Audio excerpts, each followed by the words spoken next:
Hello everyone, welcome to this lecture on partial orderings. So, we will introduce the definition of partial ordering in this lecture. We will discuss Hasse diagram and we will conclude with topological sorting. So, what is a partial ordering?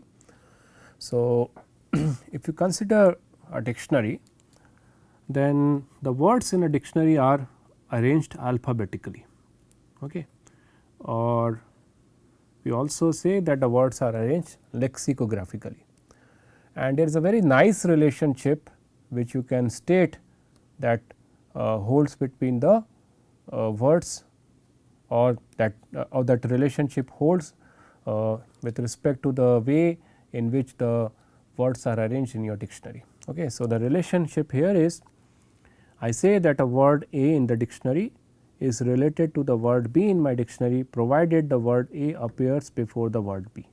Okay. So, this alphabetical arrangement of the words can be considered as a relationship here, and it turns out that this alphabetical arrangement of the words in the dictionary satisfies three properties. It satisfies the property, it satisfies the reflexive property, it satisfies the antisymmetric property, and it satisfies the transitive property. Reflexive property, because implicitly I can always say, or I can always assume that a word always appear before itself. Okay. That is not true in the sense of a dictionary, but I can always have this implicit ordering. The alphabetical arrangement of the words satisfies the antisymmetric properties, because you can't have two different words such that the word A appears before the word B and simultaneously the word B appears before the word A. And this alphabetical arrangement of the words satisfies the transitive property, because if you have the word B appearing after the word A and if you have the word C appearing after the word B, then you can say that the word C is appearing after the word A. Okay. So, that sense it is a transitive relation. It turns out that we can have several such relations which satisfies the property of being reflexive, antisymmetric and transitive. So, for instance, imagine I have a big software project, okay, and typically in a big software project you identify various modules, various components which are independent of each other, and each of them can be executed by a separate procedure. So, now imagine that I have several such modules and I have defined a relationship or a dependency between the modules by a relation R, and I say that module Mi is related to the module Mj if there is a dependency on the module j for the module I. That means, module other way around. So, I define a relationship R where module I is related to module j provided module j can start only after module I is over. That means, until and unless you are done with the module I, you can't start the module j. That is a dependency relationship here. And now again I can say here that this dependency relationship is reflexive, it is antisymmetric and it is transitive. It is reflexive in the sense I can always implicitly assume that a module always depend on itself, right. It is an implicit dependency. This dependency relationship is antisymmetric because I can't have two separate modules which are dependent on each other. If that is the case, if that situation happens in your software project, then it will lead to a kind of a deadlock, right. So, for example, if module 1 depends on module 2 and module 2 depends on module 1, you can't start both of any of them, right. So, that is why this relationship will be antisymmetric and this relationship is transitive. If module 2 depends on module 1 and if module 3 depends on module 2, implicitly it means that module 3 depends on module 1 as well, right. So, I have given you examples of two relations, each of them satisfies the reflexive, antisymmetric and transitive properties, and the essence of both these examples is the following. You have a well defined ordering among different elements. If I take the first example, my elements were the words of the dictionary and there is a well defined ordering, namely the alphabetical ordering. If I take the second example, my elements of the set were the modules of the software project, and there is a well defined ordering. Okay. So, let us now generalize this theory. So, we are now going to define a special type of relation which we call as a partial ordering. So, you are given a set S over which a relation R is defined, and it will be called as a partial ordering if the relation is reflexive, antisymmetric and transitive. Okay. In that case, the set S along with the relation R is called a POSET. The full form of POSET is partially ordered set. You might be wondering why I am calling it partial ordering, right. What is the partial thing here? It will be clear very soon. Let me give you some more examples of partial ordering here. So, I consider the set of all positive integers. So, this set Z plus is the set of positive integers. Okay. And I defined a relation divides, which I am denoting by this vertical bar. So, my relation R is the divide relationship, which I am denoting by this vertical bar, and I say that an integer A is related to integer B provided A divides the integer B, right. Otherwise, A is not related to B. So, now it is easy to see that this relationship is reflexive because every positive integer divides itself. This relationship is antisymmetric because you can't have two different positive integers simultaneously dividing each other. If A divides B as well as B divides A, then that is possible only when both the integers are same, and if A divides B and B divides C, then you have the fact that A also divides C. So, it satisfies the transitivity property. So, this is an example of a partial ordering. Now, let me define another relation here. My relation here is the subset relationship. My R here is the subset relationship, which I am denoting by this symbol, and my elements are the elements of the power set of a set. So, the relation is not defined over the set S. I stress here the relation is defined over the power set of S. So, my elements are here subsets of S, and I say that a subset A is related to the subset B if the subset A is a subset of subset B. That is my relation.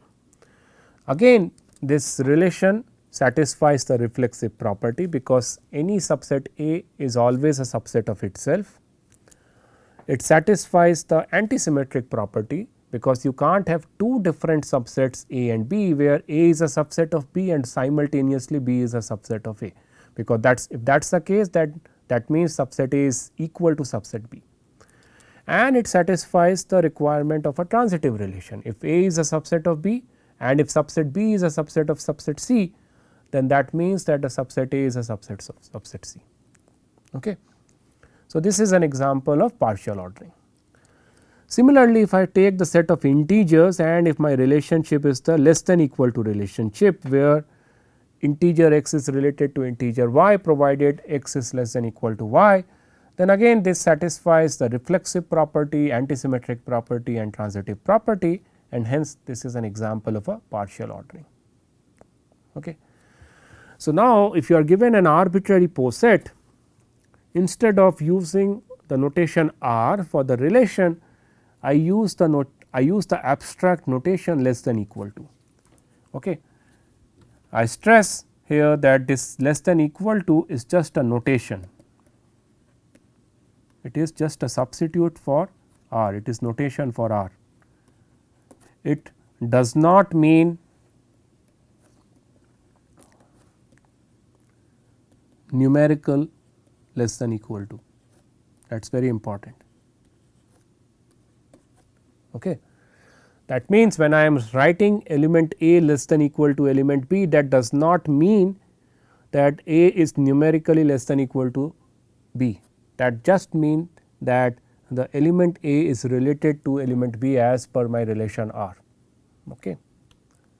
So, for example, if I take the partial ordering where my relation was the divide relationship, then 2 is less than equal to 4. Again, do not get confused by the numerical interpretation. Again, numerically indeed 2 is less than equal to 4, but less than equal to here stands for the divide relationship.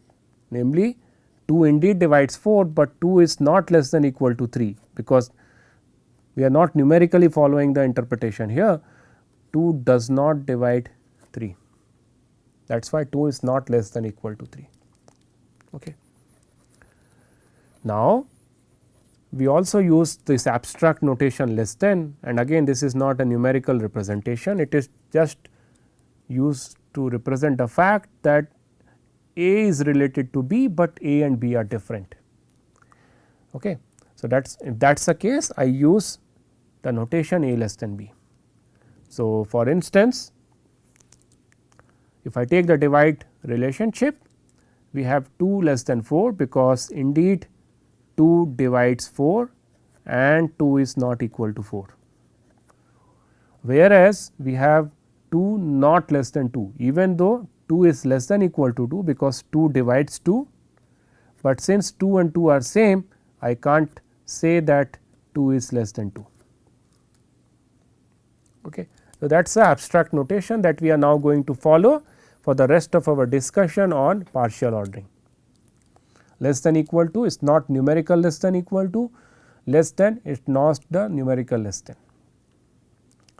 So, imagine you are given an arbitrary POSET. So, this less than equal to is an arbitrary relation R, which is reflexive, antisymmetric and transitive. Now, you take any two elements from the set S, they will be called comparable if either A is related to B or B is related to A. However, if neither A is related to B nor B is related to A, then we say that A and B are incomparable, right. So, again to demonstrate these two concepts, let us consider the divide relationship. That means, your less than equal to relationship is the divide relationship. Then you have 2 less than equal to 4, because 2 indeed divides 4. That is why we will say that 2 and 4 are comparable. Comparable in the sense that there is definitely a relationship between 2 and 4, either 2 is related to 4 or 4 is related to 2. But 2 is not related to 3, because 2 does not divide 3. That is why we will say that 2 and 3 are incomparable. So, in a partial ordering, it is not necessary that you take any pair of elements and they are comparable. You may not have any relationship among them as per the relation R that you are considering. So, that brings us to the definition of what we call as a total ordering, and a total ordering is a special type of POSET or partial ordering, where you take any pair of element from your set S, they will be comparable.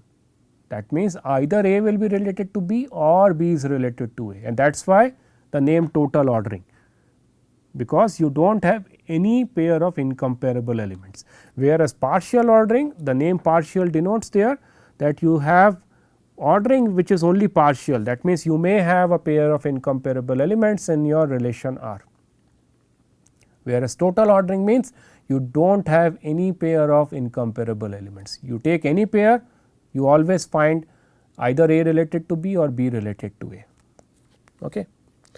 So, that is why when your POSET is a totally ordering, that means your relation is a total ordering, then the set S is called as a totally ordered set.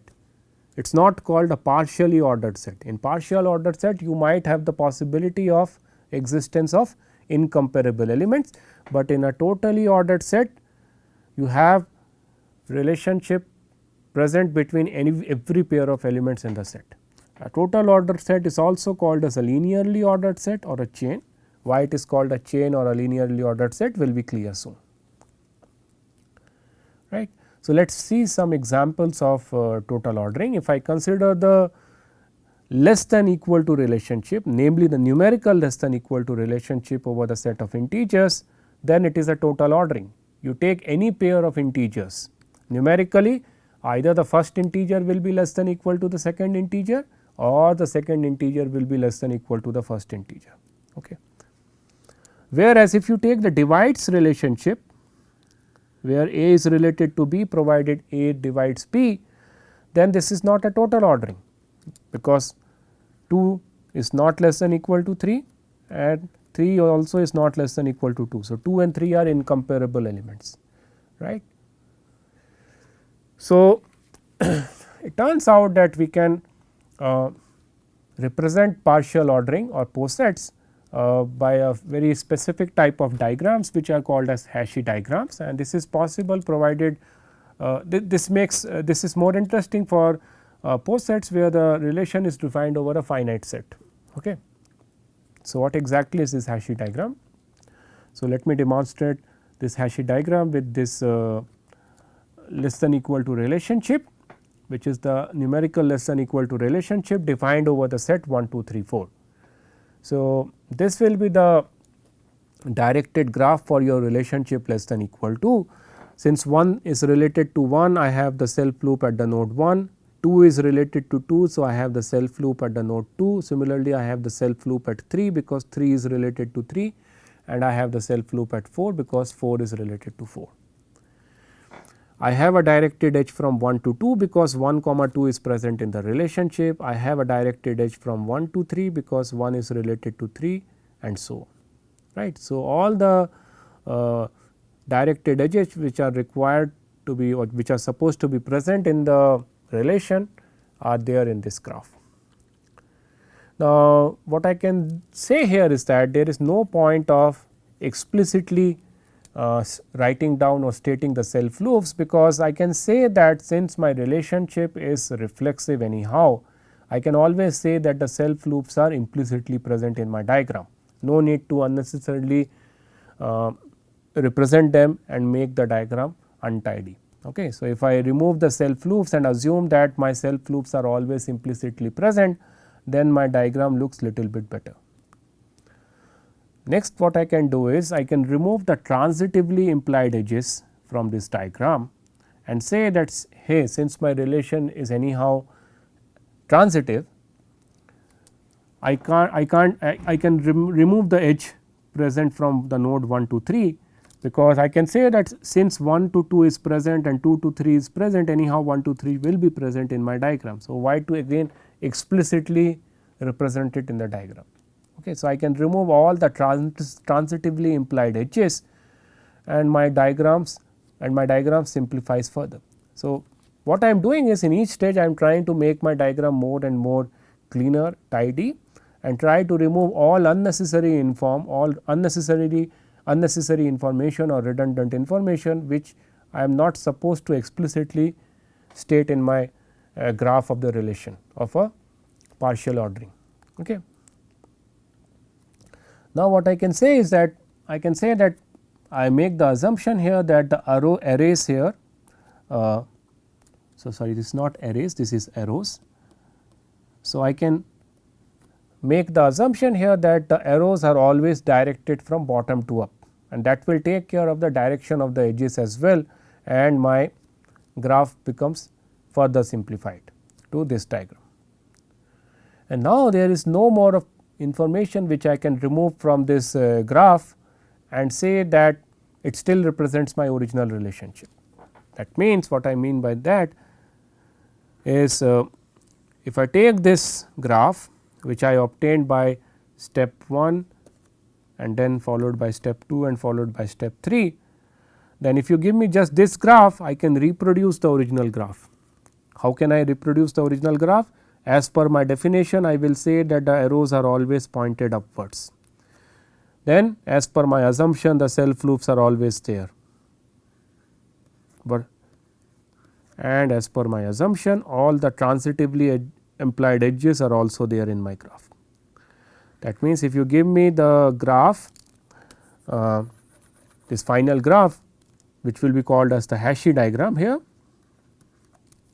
if you give me the Hasse diagram here, I can reproduce the entire original graph for the partial ordering that you were given here. right. So, that is how you construct a Hasse diagram for partial ordering. Okay. So, let us see another example here. So, you are given the divide relationship. So, your less than equal to relationship is the divide relationship.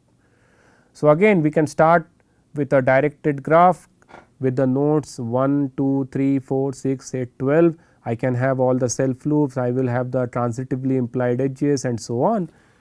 And then if I remove all the self loops, all the transitively implied edges, and if I remove the direction of the edges, assuming that the arrows are always pointed from bottom to up, then this will be the Hasse diagram that I will obtain. This will be the minimum piece of information which I need to retain in my graph to recover back the original digraph of the less than equal to or the divide relationship over this set 1, 2, 3, 4, 6, 8, 12. Let us see another example where the less than equal to relationship is the subset relation, and relation is defined over the power set of ABC, not over the set ABC, remember. So, how many elements will be there in the power set of ABC? So, since set S has 3 elements, the cardinality of its power set will be 8. There will be 8 subsets. Those subsets are the empty set, then all the singleton sets, namely the set A, C, B, then all the subsets which have 2 elements from the set S, and then the set S itself. So, these are the 8 subsets. Again I have removed all the self loops, I have removed all the transitively implied edges, and I have removed the direction of the edges, right. So, for instance, I have not added the edge from the subset phi to the subset AC, because that is transitively implied, right, because phi is anyhow a subset of A, which is represented by this undirected edge, and undirected edge always have an implicit direction associated with it, and A is a subset of the subset AC. Again the direction is not explicitly mentioned here, but as per my assumption the directions are always upward, and as per my assumption the transitively edges are not explicitly stated in the graph. That means I have an implicit edge from phi to the subset AC, because indeed the subset phi is a subset of the subset AC, but I do not need to explicitly add it in the graph, I can remove it. So, this is the minimal piece of information which I need to have in my graph to recover back the entire directed graph of the subset relationship over the power set of ABC. So, this will be the Hasse diagram of the subset relationship over the set ABC. So, why I am drawing all this Hasse diagram and all, because that helps us to understand the next few concepts which we are going to describe next. So, imagine you are given an arbitrary POSET less than equal to relationship. This is not again a numerical less than equal to, this is an arbitrary relation R which is reflexive, antisymmetric and transitive. Then if I take a pair of elements x comma y, then the element y is called a cover of element x if the following 2 conditions hold.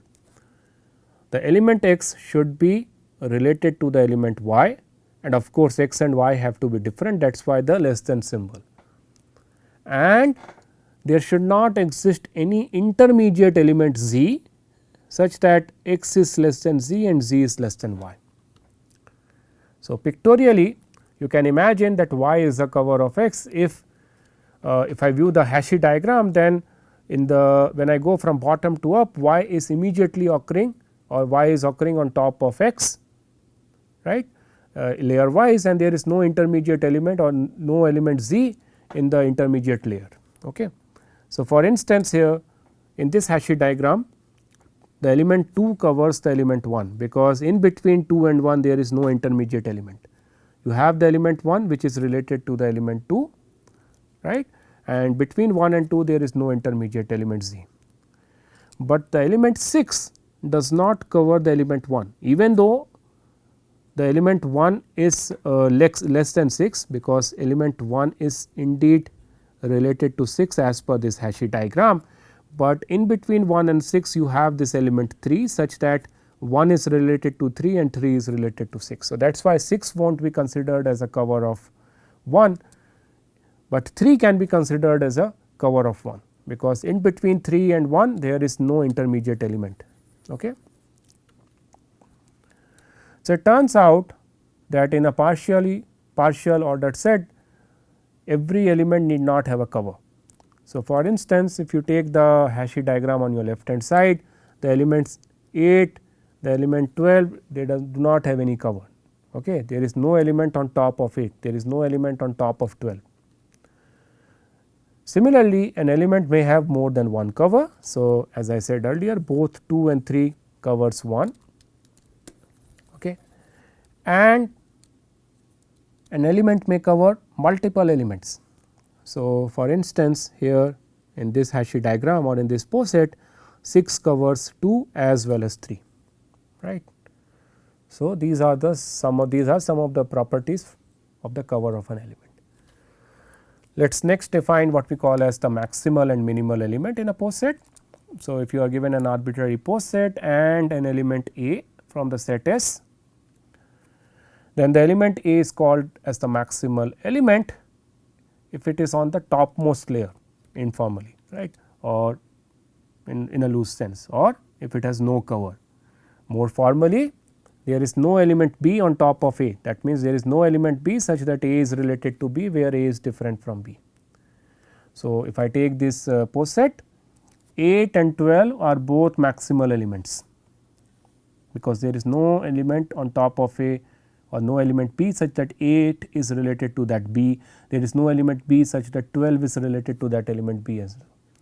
Whereas 4 will not be called a maximal element, and 6 can't be called a maximal element. Why 4 can't be called a maximal element? Because 4 is related to 8, there is something on top of 4 and so on. Similarly, I can define what we call as a minimal element. So, an element A is called as a minimal element if it occurs at the lower level of your Hasse diagram, or in other words it has if it covers no element, namely there is no element B in your set S which occur below A or such that B is related to A. So, for instance, the element 1 here is the minimal element, because there is no element B further down 1 in your Hasse diagram such that B is related to 1. Okay. That tells you that why when we constructed a Hasse diagram we assumed that the arrows are pointed from bottom to up. That helps us to understand these notions of a maximal element and minimal element in an easy fashion. Okay. Now, it is easy to prove that if you have a POSET over a non-empty set, I forgot to mention here over a non-empty set,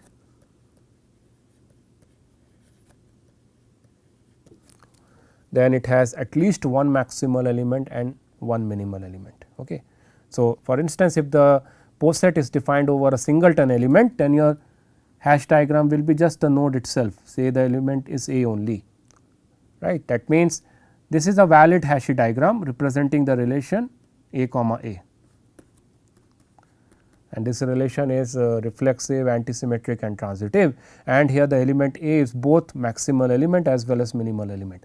Whereas, if your set S has multiple elements, then you will have a structure like Hasse diagram, and definitely there will be some element at the lowermost level and some element at the highermost level. So, those elements will be the maximal elements and the minimal element. We can prove this thing formally, but I am not going into that. Similarly, we can prove that an element of a POSET can be both maximal as well as minimal. It is not necessary that the maximal element and minimal element should be different, and there can be many maximal element, many minimal element. So, for instance, if I consider the equal to relationship over the set of integers, then I will have the elements of the form 1 comma 1, 2 comma 2, 3 comma 3 in my relation, or the negative ordered pairs of the form minus 1, minus 1, minus 2 in my relation. What will be the Hasse diagram look like? The Hasse diagram will just look like each integer within itself. The Hasse diagram will have no edges first of all. Why no edges? Because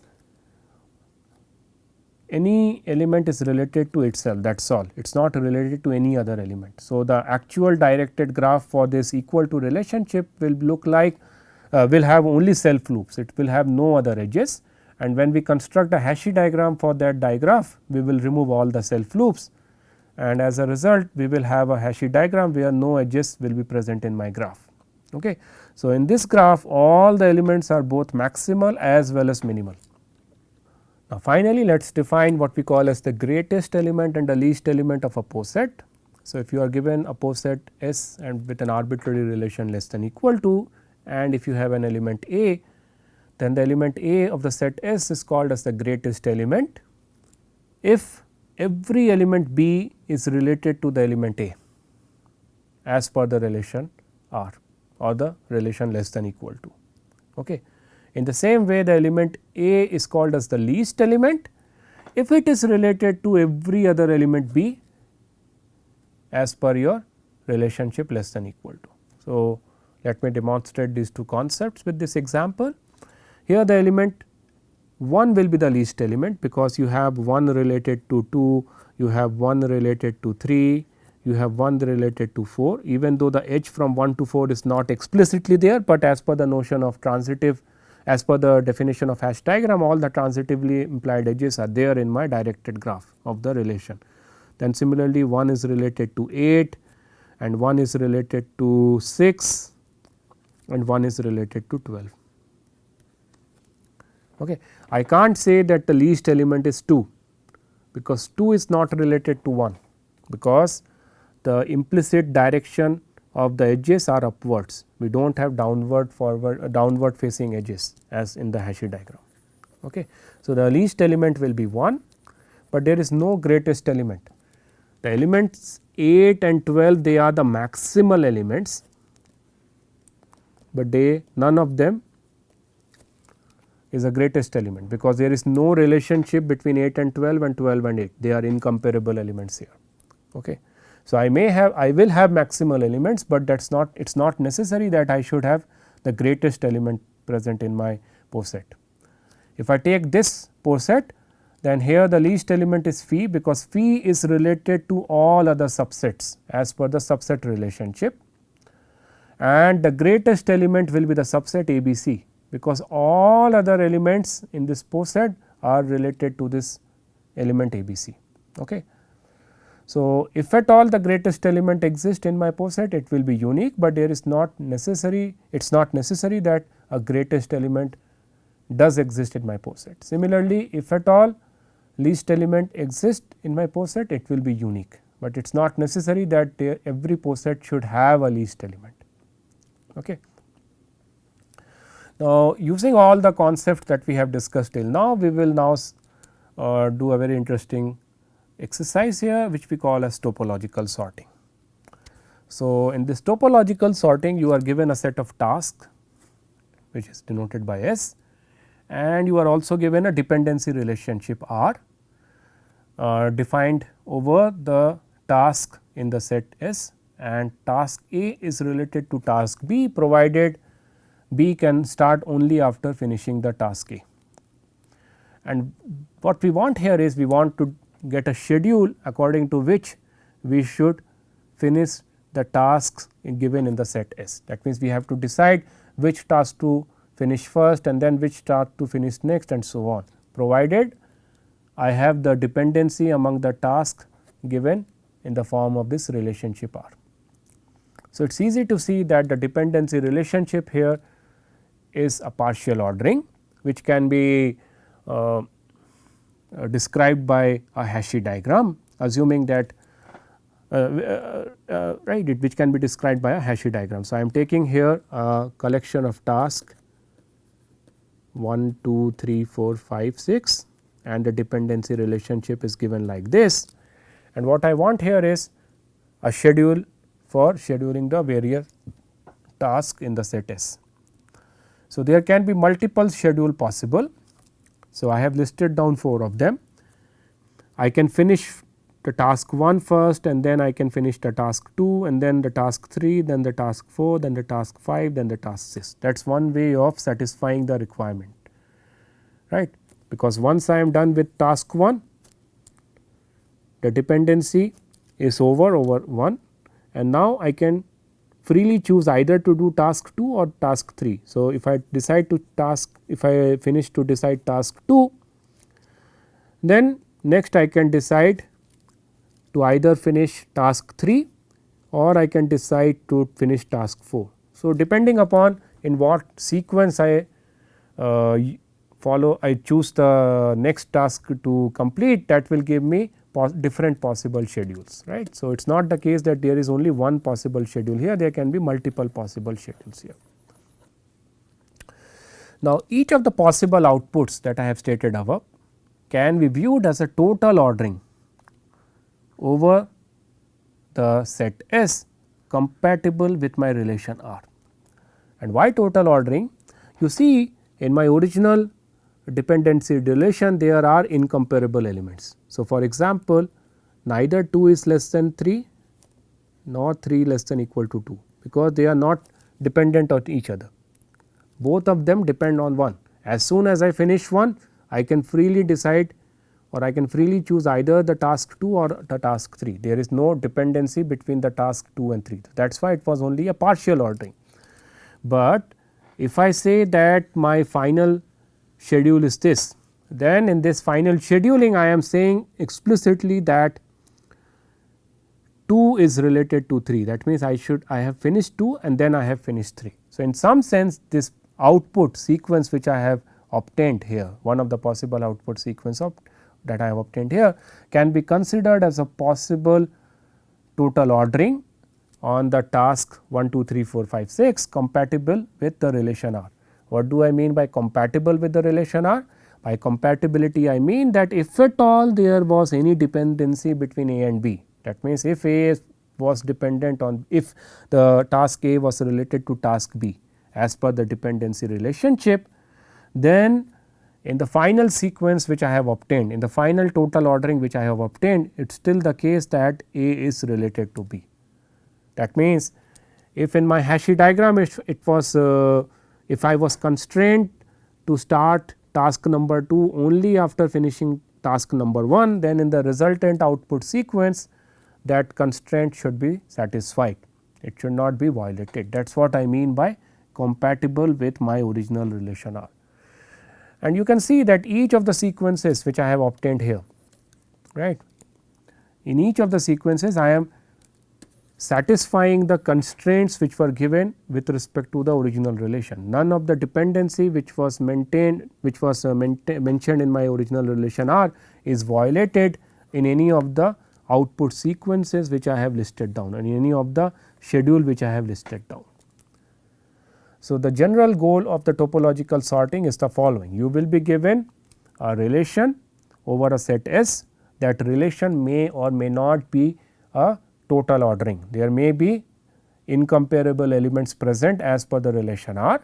What you have to output? You have to output now a total ordering over the set S, and the total ordering should respect the original relation R. It should be compatible with the original relation R. That means, whichever pair of elements which were related as per the original relation R, they should be still related as per your new ordering. It should not happen that A was related to B in the old ordering, but in the new ordering A is not at all related to B. That should not happen. For the incomparable elements, you are free to do whatever you want, but the elements which were comparable as per the original relation R, you have to maintain that comparability property in the new ordering as well. That is the goal of topological sorting. So, how do we do this? How do we output one such total ordering? So, the algorithm is as follows: we start with k equal to 1 and I will iteratively do the following till my set S is not empty. As soon as it becomes empty, I will stop my algorithm. So, what I will do is I will start with the minimal element that is there in my set S and I will list it down. That means, I have taken care of that element A k in my total ordering and I remove that element A k from the set S. So, you see my set S keeps on getting updated, and that is why I start with my original set S here, and every time in each step, in each iteration, I will be removing the current minimal element of the current set S and I will update the set S, and I will increment k to the next value of k, and I do this till my set S becomes empty, and once my set S becomes empty I will list down the elements in the order in which I have removed them in this while loop. Okay. So, let me demonstrate this algorithm with this example here. Okay. So, you have S equal to 1, 2, 3, 4, 5, 6, right. Your k is equal to 1 right now. I start with the original S and find out the current minimal element, and in this case I have only one minimal element, namely the element 1. So, I will write down the element 1 to be the first task which should be taken care in my schedule, and then I am removing the element 1 from my set S. That means, the task 1 is taken care. So, you can imagine that since task 1 is taken care, there is no dependency of other tasks on the task number 1, and hence these two edges vanish from my Hasse diagram. Now, I have to find out the minimal element of the updated S, and I have two possibilities here, both 2 as well as 3 are the minimal elements for the updated S, and it is up to me. I can either choose 2 in my schedule to be the next task, or I can choose 3 to be the next task in my schedule. It is up to me. The algorithm does not say that you have to, if you have multiple minimal elements, which one to choose. So, suppose I decide to take care of task 2. So, my k becomes now, k will keep on updating. So, I am not writing down the values of k here. Since I have taken care of the task 2, that means this task has vanished now, and now I have to choose the next minimal element, and my minimal element are 4 as well as 3. So, in my sequence I can either put 4 or I can put 3, it is up to me, right. So, suppose I choose 4. Okay. So, sorry. So, I am following the order 1, 2 and 4 because I am taking care of 4 here. Okay. So, if I take care of 4, I am left with this set S, and now what is the minimal element? I can choose task 6 as well as task 3 because okay, since 4 is also taken care, this edge also vanish. So, my minimal elements are element 6 and element 3. 5 is not minimal because 3 is related to 5. Okay. So, 5 is not minimal here. So, it is up to me whether I put task number 6 or I can put task number 3. So, if I put task number 6 for if I put task number 6 here, then 6 is taken care, then I am left with only 2 tasks here, and my minimal element is now only 3. So, I have to take care of the task number 3, and then finally, I have to take care of the task number 5, right. So, that is the essence of this algorithm. In every step you are finding the minimal element which is there in your updated set S, put it in the sequence and remove it from your Hasse diagram. Okay. A very simple algorithm. So, now we have to prove that the resultant output which we obtain from this topological sorting will be compatible with the original relation R. That means, if at all the element B was related to element C or the task B was related to task C in the original relation, then even in the new sequence or the ordering that you have output, the element C or the task C will appear after the task B, and that is very simple to prove. The proof follows from the fact that when you were removing the task C from the Hasse diagram and putting it in the sequence, at that time it was the minimal element, right, because in each step you only decide or you only choose to remove the minimal element from the updated set or updated Hasse diagram. So, when it was the turn to remove the element C, at that point of time the element C was the minimal element in the Hasse diagram. That means at that point the element B would have been already removed from your Hasse diagram, because if element B is still present in the Hasse diagram, you have not removed it yet, then you would have removed element B instead of element C, because as per your original relationship B was related to C, right. So, no way you would have retained B and removed C, because in your original Hasse diagram B was occurring on a lower level than C, okay. And that is a very simple fact based on which we can state or prove this theorem. So, that brings me to the end of this lecture. Just to summarize, in this lecture we introduced the notion of partial ordering. A partial ordering is a relation which is reflexive, antisymmetric and transitive. We introduced the notion of total ordering, Hasse diagram, and we also saw the algorithm for topological sorting. Thank you.